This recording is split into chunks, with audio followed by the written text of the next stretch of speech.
Reyes. Maganda umaga, Pilipinas! Maganda umaga, Pilipinas! Balita!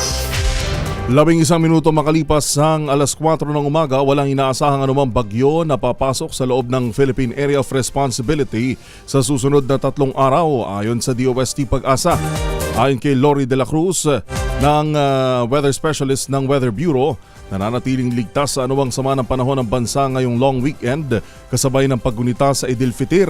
Gayunpaman, sinabi ni Galicia o ni De La Cruz na patuloy na makaapekto ang northeast monsoon o amihan sa Hilagang Luzon na magdadala ng maulap na kalangitan at pag-ulan sa ilang bahagi ng bansa.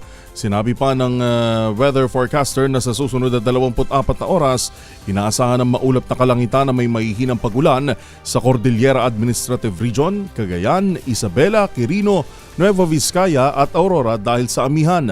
Apektado rin ang amihan ng Ilocos Region at Batanes, habang ang Metro Manila ay makararanas na magandang panahon na may paminsan-minsan pag-ulan sa dakong hapon o gabi, epekto naman ng localized thunderstorm. Alamin muna natin ang latest sa kalagayan ng panahon mula kay Miss Lian Loreto ng DOST Pag-asa. Miss Lian, magandang morning!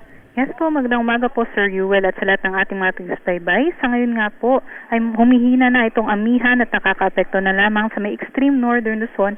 Kaya tasahan po natin yung bagyong maulap hanggang sa maulap na panahon na sinamahan ng mga isolated na mahihinang pag-ulan sa may Batanes, Ilocos Norte, Apayao at sa may Cagayan. Pero sa Metro Manila naman at nalaliming bahagi ng Luzon at Visayas, inaasahan natin yung epekto naman itong easterlies o yung hangin galing sa karagatang Pasipiko na magbibigay po ng mainit at malinsangang panahon sa ating bansa.